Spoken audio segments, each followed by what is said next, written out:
Actually جو فیصلہ آیا ہوا ہے ایڈیشنل سیشن جج صاحب کا اپیل پہ، تو اس کے اگینسٹ ہی ہم لوگوں نے اپیل دائر کی ہوئی ہے، اسپیشل لیو اپیل. اس سے زیادہ میں آپ کو کچھ بھی نہیں بتاؤں گا کیونکہ ابھی فائل کیا ہوا ہے. اس کے آگے دیکھتے ہیں کیا بنتا ہے. ہو سکتا ہے چھٹیوں کے بعد ہی لگ جائے. That is not up to us. بالکل ہے، انصاف کی امید نہ ہوتی تو پھر ہائی کورٹ کیوں آتے ہی نا. ایسی بات نہیں تھی. اللہ رحم کرے. اس کا میں ایک بہتر جواب آپ کو دیتا ہوں. دیکھیں، خاور مانیکا صاحب نہ تو جوڈیشری کے خلاف بول رہے ہیں، نہ ججز کے خلاف بول رہے ہیں، نہ ہماری پی ٹی آئی والی پالیسی ہے. ہماری سے مراد مانیکا صاحب کی کہ ججز کا فیصلہ ان کے حق میں آتا ہے تو پھر تو وہ اچھے ججز ہوتے ہیں، اور اگر ان کے حق میں نہیں آتا تو پھر ان کی ویڈیوز، فیک ویڈیوز اور فوٹیج چلنا شروع ہو جاتا ہے، ٹرولنگ اسٹارٹ ہو جاتی ہے میڈیا پہ. تو ایسا بالکل بھی نہیں ہے. ایک فیصلہ آیا ہوا ہے مجوکا صاحب کے کورٹ کا ہے. جتنی ان کی عزت تھی ہمارے لیے خاور مانیکا صاحب ابھی بھی ہے، اس سے زیادہ ہے، کم نہیں ہے. جوڈیشری کے against we are not going to say anything. ایک فیصلہ ہے، لیگل پوائنٹ پہ ہم اس کو چیلنج کریں، دیٹس اٹ. اور جب وہ فیصلہ ہے، ہم نے کوئی ایجیٹیٹ نہیں کیا. ہم نے بالکل اسے مانا کہ جو جج سر نے کیا درست ہے، لیکن ہمارا رائٹ ہے کہ ہم اس کے لیے اپیل کریں. کہ ہمارے منہ سے جو نکلے وہی صداقت ہے. ہمارے منہ میں تمہاری زبان تھوڑی ہے، اور لگے گی آگ تو آئیں گے گھر کئی زد میں. اس گلی میں صرف ہمارا مکان تھوڑی ہے، اور سبھی کا لہو شامل ہے اس کی بنیادوں میں. کسی کے باپ کا پاکستان تھوڑی ہے. جس طرح ایک پریس کانفرنس میں ہماری چیف منسٹر جو کہ ہمارے اوپر مسلط کی گئی ہے، محترمہ نے یہ فرمایا ہے کہ ہم دو باتیں انہوں نے کی ہیں کہ ایک 5 سال سے پہلے ہم نہیں جائیں گے. دوسرا انہوں نے یہ کہا ہے کہ سپریم کورٹ کو مخاطب کر کے کہا ہے کہ حکومت کو کام کرنے دے یا ملک چلنے دے.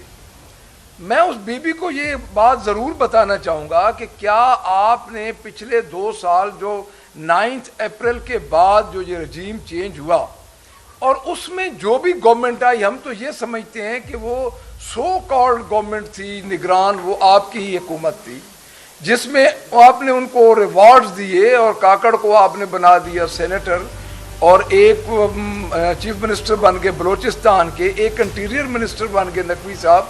تو میں یہ کیا آپ یہ سمجھتے ہیں کہ آپ کا جو گورنمنٹ ہے یہ عوام کی گورنمنٹ ہے؟ اور جس طرح اداروں پہ آپ چڑھ دوڑتی ہیں محترمہ، جس طرح آپ کا پرانا ٹریک ریکارڈ ہے کہ آپ نے تو فزیکلی سپریم کورٹ پہ حملہ کیا تھا، آپ نے سپریم کورٹ کے باہر سپریم کورٹ کے ججز کو گالیاں نکالی تھی، اور کل جو آپ یہ بات کر رہی ہیں تو آپ کے اندر کا خوف وہ جاگ رہا ہے، اور وہ خوف آپ کا یہ بتا رہا ہے کہ آپ 47 کی گورنمنٹ ہے. آپ نے جو بجٹ دیے، جو عوام کے ساتھ آپ نے کیا، عوام اس وقت بجلی اور پیٹرولیم کی مہنگائی کی وجہ سے، ان کی قیمتیں بڑھنے کی وجہ سے عوام خودکشیاں کر رہی ہے، اور آپ ان علل تللوں میں مصروف ہیں. میں ایک بات واضح طور پہ اس چچا بھتیجی کو یہ کہنا چاہتا ہوں کہ آپ کے دن گنے جا چکے ہیں، بیکاز آپ ہمارے اوپر مسلط کیے گئے ہیں. آپ کو عوام نے ووٹ نہیں دیا، عوام کا ووٹ چوری ہوا ہے، اور آپ کے آقاؤں نے آپ کو ہمارے اوپر مسلط کیا ہے. تو میں یہ سمجھتا ہوں کہ یہ ان کے اندر کا خوف ہے. جو اڈیالہ جیل میں قیدی 804 بیٹھا ہے، اس کا خوف ہے کہ جب بھی وہ باہر نکلے گا، یہ سارے لا نوئنگ بیٹھے ہیں. میں ان کے ساتھ یہ ضرور بات کروں گا کہ جن کیسز کی بیس نہیں ہوتی انہوں نے ڈسپوز آف ہونا ہوتا ہے، جلد یا بدیر اس کو زیادہ سے زیادہ یہی کر سکتے ہیں کہ لنگر آن کریں. خان صاحب کے کیس اب ڈسپوز آف ہو رہے ہیں، ان کو تکلیف ہو رہی ہے. تو میں یہ سمجھتا ہوں کہ جو یہ محترمہ نے، جو ہماری ٹک ٹاکر چیف منسٹر ہیں، اس نے جو یہ بات کی ہے سپریم کورٹ کے بارے میں، ہم بحیثیت پارٹی اس کو کنڈیم کرتے ہیں.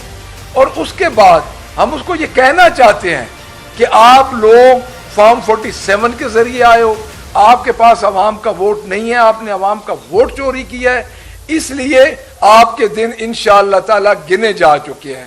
دوسری بات، ہم الیکشن کمیشن کی میں ضرور بات کروں گا. میں نے 2-3 دن پہلے بھی ہم نے بات کی ہے کہ الیکشن کمیشن کی جو کریڈیبلٹی ہے وہ 8 فروری کے بعد یا 8 فروری سے پہلے وہ سب کے سامنے آ چکی ہے.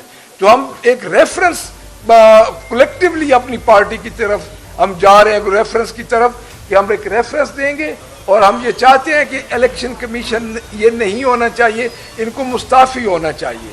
تو میں یہ سمجھتا ہوں کہ آج جو بحران ہے اس ملک میں، آج جو ملک جس نیچ پہ پہنچ چکا ہے، اس کی ذمہ دار